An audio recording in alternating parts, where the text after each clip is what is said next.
რატომ შეკრიბა მხატვარმა ეს ადამიანები ერთ სივრცეში? ყველა თავისთვის, თავის საკუთარ ჩაკეტილ წრეში, სამი სხვადასხვა სამყარო, მაგრამ ერთი მთლიანობა. სინამდვილეში ეს სურათი ადამიანის სამი ასაკი ტიციანის ფერწერული ნამუშევარია, რომელსაც შოტლანდიის ეროვნული გალერეა აღწერს როგორც ადამიანის სიცოცხლისა და სიყვარულის წარმავლობაზე შექმნილ პოეტურ მედიტაციას, რომელიც პასტორალურ ლანდშაფტშია განთავსებული. სურათი დაყოფილია ცხოვრების სამ განსხვავებულ ეტაპად: ჩვილობა, ზრდასრულობა და სიბერე, რომელთაგან თითოეული იმ ფსიქოლოგიური სიმწიფის ნიშნებს ასახავს, რომლებიც როგორც წესი კონკრეტულ ასაკობრივ ფაზაში იჩენს თავს. კუპიდონი მძინარე ჩვილებს დასცქერის, რომლებიც შესაძლოა მომავალში მარცხნივ გამოსახული ახალგაზრდა შეყვარებულების მსგავსნი გახდებიან. მათი ინტენსიური და ინტიმური ურთიერთობა საბოლოოდ სიკვდილით შეწყდება, რაც იმ ორი თავის ქალითაა სიმბოლიზებული, რომელთაც მოხუცი კაცი ჩაფიქრებით დასცქერის. ახალგაზრდა შეყვარებულებს, რომლებიც ერთმანეთს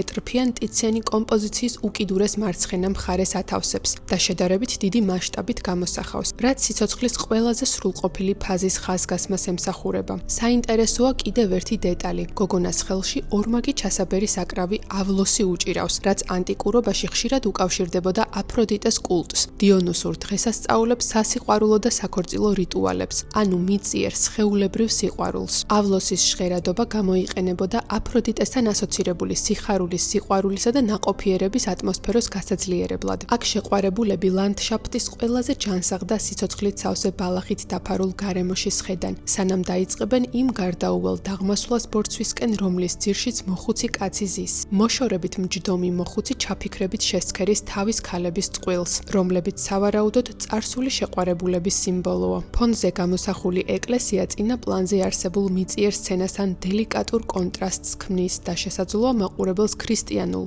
სულიერ ხსნასა და მარადიულ სიცოცხლეს ახსენებდეს. ეს სურათი ცხოვრების მთელ სიუჟეტს ერთ კადრში აქცევს. ეს ყველამ კარგად ვიცით, მაგრამ როცა ცხადად ხედავ, შეგრძნება ბევრად მძაფრი ხდება. როგორი ხანმოკლეა ამ ქვეყნიური ცხოვრებით ტკბობა და მაინც